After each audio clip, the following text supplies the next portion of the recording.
خیلی دوست دارم ببینم کاربرای توییتر راجع به این قضیه دستگیری رشت چی گفتن. هم که فورسام بود فکر کنم. چی گفتن و چه نظری دادن؟ همتون مطمئنا شنیدید دیگه. اگه نشنیدید که باید بهتون بگم خوش اومدید به چه خبر توییتر قسمت سوم. یادتون نره چنل یوتیوب رو سابسکرایب کنید تا آخرین ویدیو همراه من بمونید.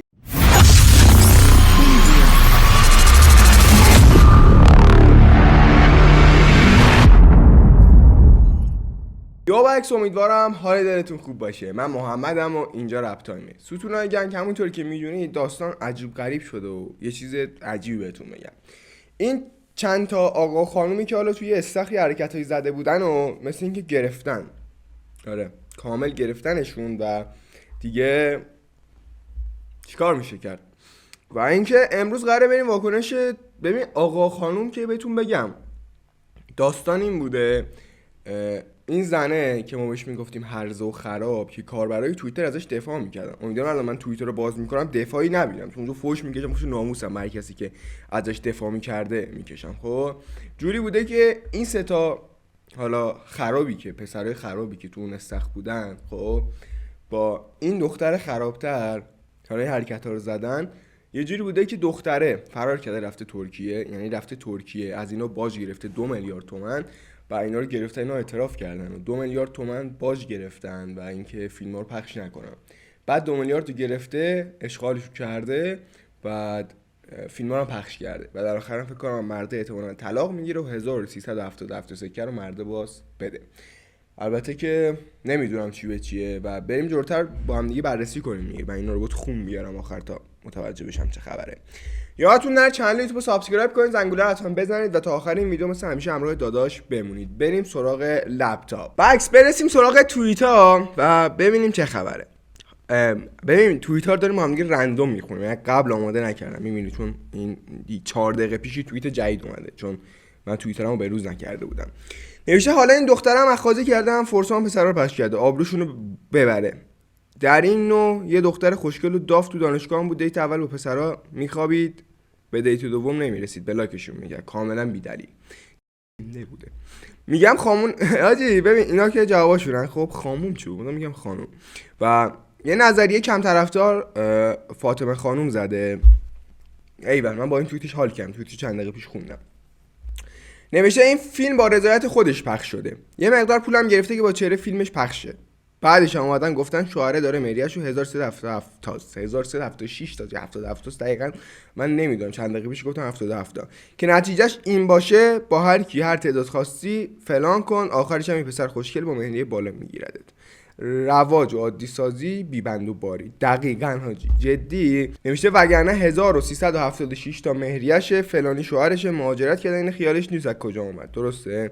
و این نفر نمیشه مغز ارزشی. بعد داستان اینا حاجی واقعا حق گفته. میدونی کسی که حق بگه. خلاصه چی نوشته این خارکسته؟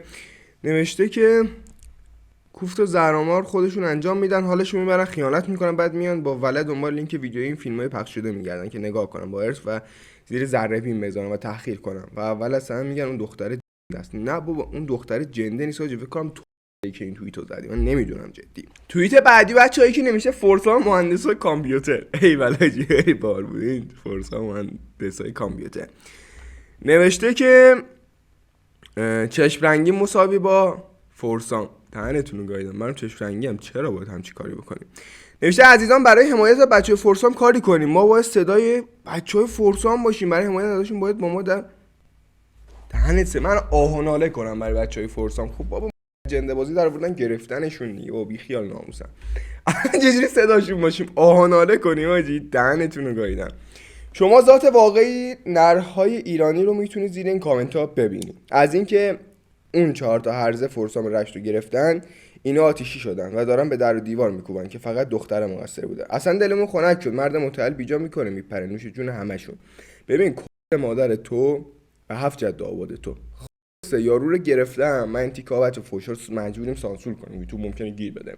یارو رو گرفتن، خب زنه این کارو کرده، زنه جنده بازی در آورده و حالا یه مش فمینیست جنده ریختن تو توییتر دفاع کردن. من تو همتون جدی دارم بهتون میگم خارکوستا طرف جنده بازی در آورده. بابا نمیدونم آجی، فکر کنم مامان اینا از فورسام ساخته شده که اینا بدشون نمیاد. کیرم تو چیزی که دارید عادی سازی میکنید بابا کسکشا.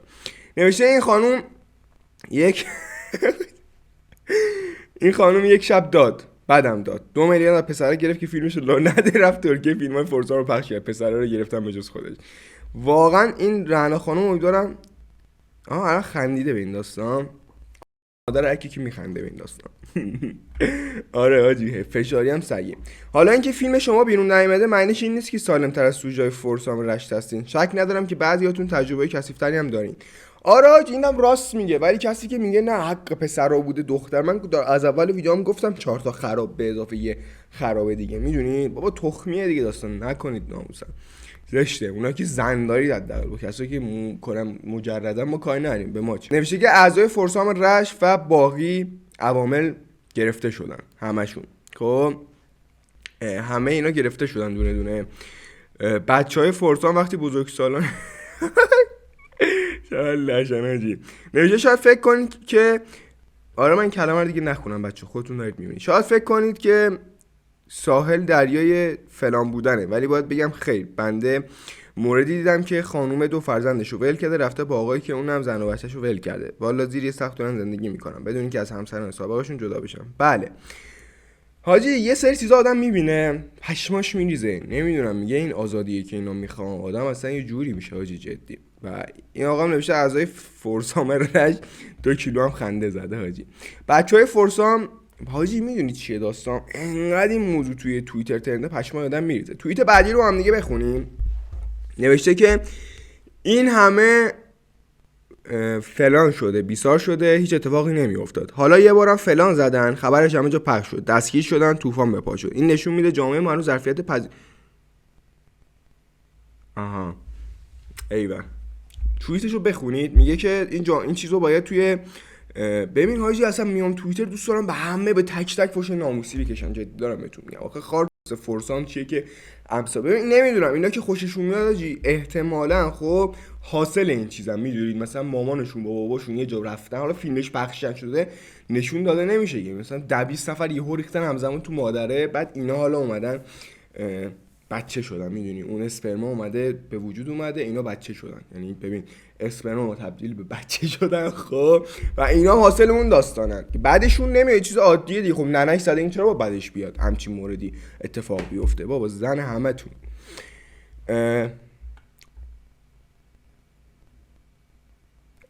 یه نفر نمیتونم آجی من اصلا توییتر میخورم کسخل میشه ماجرا فلان سام نشان داد که ایرانه نه تنها با مفهومه چیستام آشنایی ندارن بلکه شدیداً در برابر یاد گرفتهش دارن مقاومت میکنن. مثلا فلان سام فلان دورستان باسن سوگن دنگ کافه به تخم هیچکی نیست واقعا بده. آره حاجی راست میگه جدی که تخممون نیست راجبش داریم صحبت میکنیم. نوشته جامعه فلانا و لزبیانا و حرومزادا و فمینیستا صدای فورسام هستن، هر کی دفاع کنه جزو این دست است. دقیقاً حاجی یعنی ببین با یه توییت من حال کرده باشم همینه دقیقاً. ببین جامعه این ال جی بی تی ها و نمیدونم این لزبیانا و این حرومزاده ها و این فورسا همه اینا خب صدای این داستان فورسام، ما که صداشون نیستیم، ما میگیم آجی بگیریم بزنین ننه‌شونو آره فلان کنیم. میدونید چرا داداش؟ چون بعد آجی زن داری بچه داری و همون دختره فلان داری بیسار داری میری همچین کاریو میکنیم. یکی توییت زده طرف نوشته از بس بی جنبه اید اعضای فورسام رش دستگیر شدن. خب آدمی که والله جدی بابا بی جنبه ای چی خب چیز تخمیه دیگه آجی. فکر کن خواهر تو رو این کسی که این توییتو نوشته فکر کن خواهر تو رو ما مثلا میبریم داخل ویلا 4 نفری باشه حرکتی میزنیم فیلمش هم نمیاد بیرون. اون موقع خوبه حالا فیلمش بیاد بیرون میخواد غیرتی بشه دیگه. بابا ول کن ناموسن آجی. من کیرم تو این طرز فکری که اینا میخوان بیان ترندش کنن. امروز انقدر تو این ویدیو فوش دادم خب یعنی جدی دارم بهتون میگم این ویدیو کلش فکر کنم تیکه تیکه کاته، یعنی مثلا یارو بود تو اکسپریمنت خارجو و اون تیکش قطع میشه. کل این ویدیو همینجوریه بچا. آقا جدی من تا همینجا بیشتر نمیتونم بخونم چون هر چی دارم میرم جلوتر دارم میبینم این موضوع دارن دفاع میکنن. خب نوشته شعار آتوسا دختر فورسام رشته که بخواد الان فلان طلاق بده طبق قانون باید تمام کمال میراثشو پرداخت کنه. چه حقیقت تلخی. جدی آجی با یکی اگه ازدواج میکنید خب جدی دارم بهتون میگم با یکی اگه ازدواج میکنید حتما برید چیکار کنین مهریه رو خب بگید ننویسه، چون واقعا الان آینده ببین گذشته کسی معلوم نیست، طرف میبینی بکارتشو از دست میده میره میدوزه. خب نکنید دوستان. جدی دارم بهتون میگم. اگه یه روزی خواستید ازدواج کنید سعی کنید بگید آقا من مهریه رو اصلا مهریه نباید داشته باشی، یا اصلا مهریه رو اگه داره بگید در صورتی که من یه روزی خیانت کردم مهریه رو کامل میبخشیم، امضا بندازه تنگش، همه چی هم برید قانونی کنید که نزنه فردا پس فردا زیرش. جدی آجی یه مش فلان میان تو زندگی شما، یه مش از این ول کن، نمیخوام فوش بدم ولی حواستون باشه جدی دلم واسه این پسرا آجی خیلی میسوزه، یعنی جوریه که واقعا من این خبرا رو میخونم این پسر بگا رفته دلم میخواد جدی هرچی درآمد از این ویدیوها این تایتلا داره میاد بیرون بدم به اینا برم پی کارشون، واقعا زشت آجی عیبه. مواظب خودتون باشید، یادتون نره چنل یوتیوب سابسکرایب کنید، زنگوله رو حتما بزنید و هر چی دهنتون در میاد تو کامنت ها در جواب همچین آدمایی بنویسید. حتی اگه دیدید کسی هم تو کامنت های یوتیوب ما اینا دفاع کرده اونم بگیرید زیر فوش و هر چی میخواید بهش بنویسید. حلاله، ببین حلاله مونا. مواظب خودتون باشید، دو تا ویدیو هم میاد میتونید ببینید. با امید دیدار.